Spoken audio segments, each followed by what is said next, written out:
This podcast is part of the Pull Up a Chair podcast network. Let's build community through connection, conversation, and collaboration.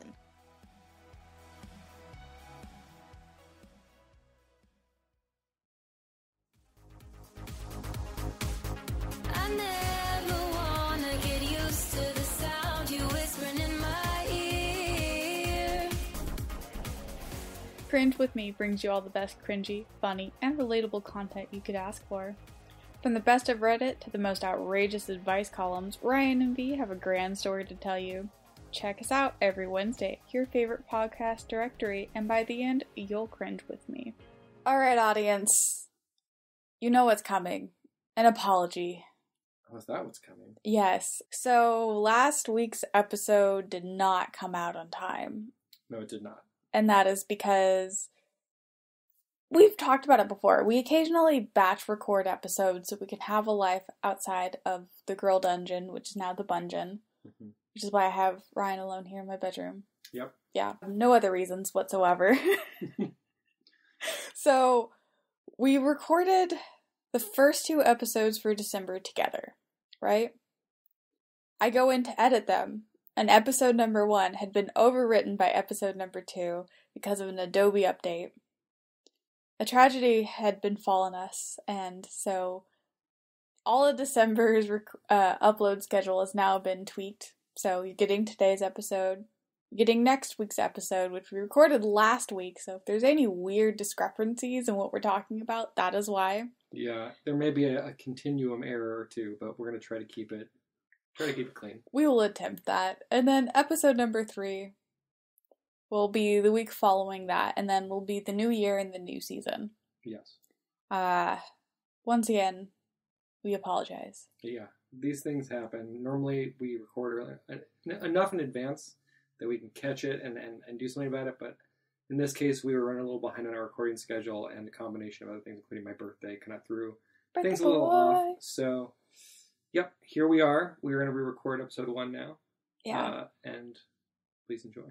Okay. Going back to what we're actually talking about in today's episode, Yes. was the winners of the Cringe Award from January 2022 until November 2022.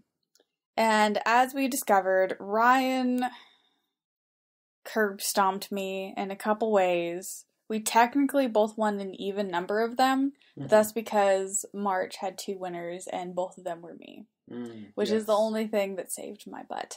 Well, gotta keep it interesting, right? Okay. Can't have it be a landslide. So we're going to review the various episodes that won. The reason we're going to do this is because we're going to be having you vote on what you think was the year's best. Additionally, we also want for people who are, newer to the podcast or just joining us and aren't sure where to start, these are some highlight episodes you might enjoy more than others. This is the cream of the crop. Even though there's some we don't understand why they won. Yes. They just won. This is by popular opinion. So let's just get into it. So our first winner was Creepy Karen or Butthurt. I was the winner for that month. And it was the first time we put on our tinfoil hats. Oh, yeah. Because the narrator was unreliable. Yeah, we strongly suspected by the end of this one that the entire story had been doctored to appeal in the author's favor, when we actually think the author was probably the wrongful party. Yes, absolutely. After that was February, Skeletons in a Weeb's Closet, which was your episode. Yeah, this one was fun because we just went on long tangents about Supernatural and all of our favorite shows, which I don't even watch Supernatural. Spoiler alert. Yeah, apparently I'm the cringier one out of the 2 of us with the stuff that I'm into. Oh, yeah, absolutely. We already knew that. I mean, come on. Long Furbies. Yeah, long Furbies alone. That just puts you over the top. Yeah, it's slightly devastating. If you don't know what long Furbies are, you'll get there. You'll get there. Just, you don't want to. Just go listen to the episode again. Yeah. So episode 3 was the cringest wedding to attend or not attend. This one was pretty cringy because I think this was probably relatable for a lot of listeners because this was family not respecting pronouns, relationship style, sexuality, just the everything. List goes on. So it's, if you ever had your family disrespect you over some of your life choices, yeah, this will probably hit a nerve. Yeah, it just kind of kept on spiraling. And it also had a tie winner with, did you just give me an eating disorder, or am I just a brat? Yes. Which was also me. This was the double winner month. Mm-hmm. Which, this was the one where the parents had like an eating journal they kept in the living room that they could peruse at their leisure. Oh, yeah. This one had a lot of really dark behavior from the parents. Like, just little things like the eating journal and comments they made. I think there was something about clothes, too. It's really uncomfortable Very much when you so. really think about what they did in perspective of this being their child. But, man, yeah, not fun. Not fun at all. The next one was, you can have my baby when you pry them from my cold dead fingers. Oh god, this was your episode and it Yeah. haunted me. Yeah, this one gets intense. This one's a 71-year-old man accidentally gets a 41-year-old woman pregnant. They get married, because that's what people do when they get someone pregnant. The woman is now terminally ill, has cancer, and the older man's son and his wife decide to adopt the baby, and the baby starts calling the son's wife mom. And then the mom, the actual mother finds out, and apparently they planned this whole thing where they were going to adopt it and didn't want to tell her. It was messy. It's a little sketch. It was really messy. Yeah. The next month was also a cancer episode because I guess that's how we live our lives. Yes. Asking for a not friend with cancer, which was me roasting on my co-host Ryan. Claiming that he didn't actually want to be my friend and he doesn't actually like me. The episode itself was actually about a couple who knew a guy that they didn't particularly like, and they were wondering if it makes them They kind of wanted to ghost the friendship, but they felt bad because the guy had cancer. Yeah. It was interesting. It was interesting. This is, I think, the important thing to know about this episode, though, more important than the story or our responses to it, is this is where I called Val out on the long Furby picks. So if you want to really hear us get into the long Furby discussion, that's the episode. Yeah, it was also one of our best bickering episodes. Yeah, it wasn't like one of our full-on debates. We just low-key bickered. Yeah. It was definitely a lot of little jabs, for sure. Next one was Husband Lies, Mother-in-Law Stowed. This one messed me up a little bit, because this is like the husband lies to his wife and invites his mom on a trip that was supposed to be for him and his wife, and the wife really didn't want the mom to be there, and then she backs out at the last minute because the mom's there at the airport. It's one of those nasty boundary crossing and people not understanding, how to navigate how to communicate. It's really, it's just communication, right? I'm going to lie to you about this. Who lies to their spouse? Ugh. How do you think that's gonna go? Yeah. Dude, how? After that was July with Cock Block from Widowed Mother. If I can't get any, you don't get any. And it was another one of your episodes. And it was another mother-in-law episode. I guess we trend together. Mm-hmm. The original poster and their spouse were trying to get it on, and the mother-in-law just kept interrupting their alone time because she moved in recently temporarily moved in because of the recent passing of the father. Yeah, and as it turned out through updates, there was some Oedipus complexes going on. Oh no, that would imply that it was on the. It was on the mother's end. It was on the mother's end, not the son's end. Not the son's end, but it was on the mother's end. But yeah, the mother was legitimately trying to cock block them because she, and to put it in perspective, these two are married, right? Yeah, married. The son and his wife are married, and she's trying to prevent them from having sex because she's worried that if he has a kid, then he won't ever spend time with her again. It's pretty dark. Yeah, pretty rough. Of course I get this one. Next winner was, What Are You Doing, Stepdad? This is the worst Reddit post ever. I don't need to go into this one. If there's going to be one episode you listen to because you really want to hear some dark side of humanity stuff, this is the episode. This is the one that to me is probably the cringiest. If I were to vote, this is my vote. I would agree, and I think out of all of the ones that I won, this is my best episode ever. This was the pinnacle of our show, and I remember we were talking about it after we record it, it's like, we've hit our peak. What do we do now? Yeah. It's only August. Yeah, we gotta change something up, because it's not gonna get worse than that, I don't think. I mean, later on, come November, I hate to hype it up, but I'm going to hype it up. November's is going to give this one a run for its money. Okay. But what are you doing, stepdad? No, just is no. the perfect description of this episode. Yep. Yeah.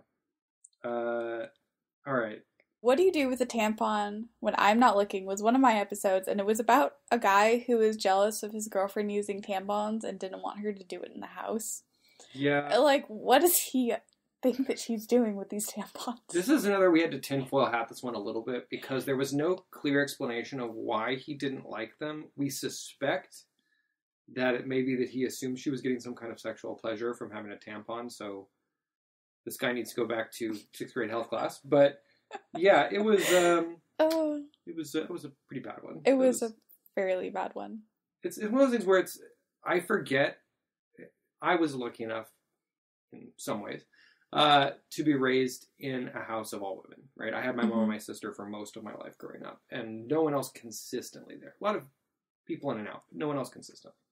And so for me, like, I got exposed to that stuff early on, and so it still blows my mind how ignorant some men are to women's health or like what's going on, because you kind of got to know that. Like, unless, I mean, I guess you don't have to. If you're planning to not spend time around women ever, maybe you don't have to worry about it.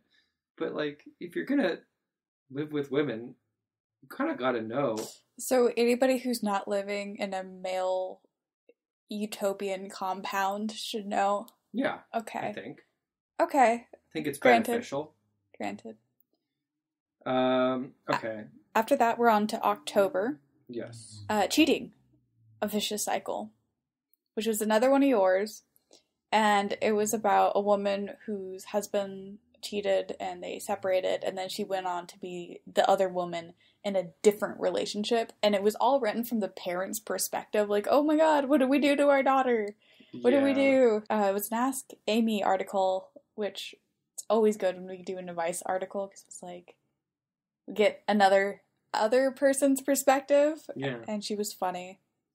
Yeah, that one was funny. One of the ones that felt a little sad to me, because I'm like, I know this person's probably just hurting and is looking for some, like, trying to reclaim some sense of value or worth, but wow, you're going about it in the most destructive way possible, so maybe don't do that. If you're gonna suffer, I'm gonna make other people suffer. Right, yeah, it's the perpetuating abuse kind of problem. Okay, and then the last winner. Yeah, the last one is Engaged to a Red Flag. It's one where an older guy in a relationship, lies about wanting kids, assuming the younger girl will change her mind eventually. Younger girl meets his family, and his family talks about how he always wants kids. It all comes out. She leaves the party. It's got some drama. It's juicy. Yeah, it's just one red flag after another red flag after another red flag. And I would say it's one of the few times where I physically cringed while Ryan was reading it to me. I've done it to him a couple times where I read something and he just, like, hunches over. This one, I was in the fetal position by the end of it, praying that OP runs far away to another country and changes her identity.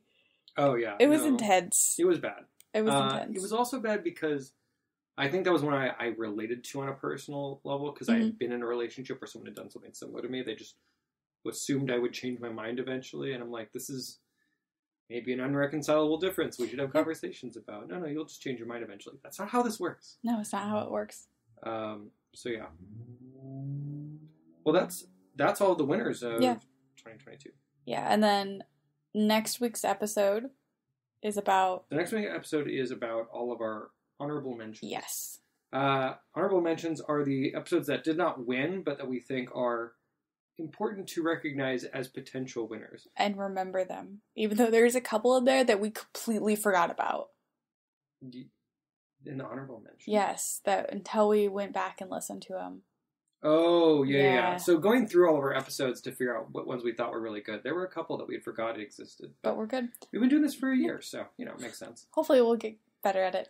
And then the last episode of the year, we're going to be breaking it down into categories. We're going to have polls up on Twitter. If Twitter still exists at that point in time. If it doesn't, I might start a Tumblr page for us.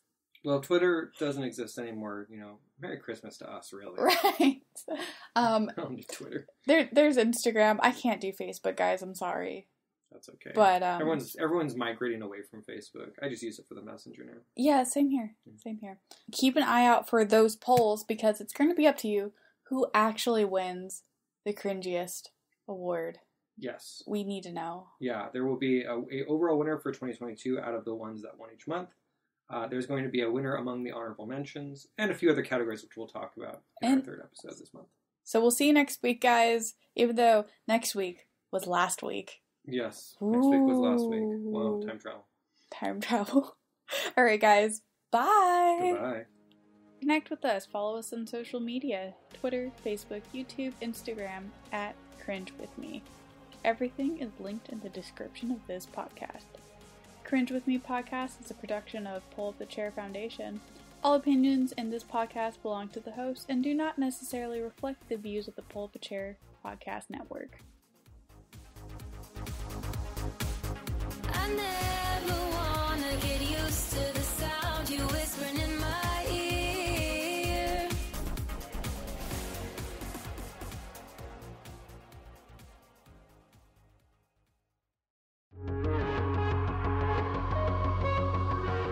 Sarah and Scooter Podcast is a conversation between... You guessed it. Sarah. And Scooter. We are not experts on any of these topics. Just hoping to spark something like an idea, conversation, or even a revelation. Subjects will vary depending on our friends, family, and community. Sometimes it will be what we want to talk about. New episodes drop every week on all of your favorite podcast formats. So pull up a chair and let's talk about stuff.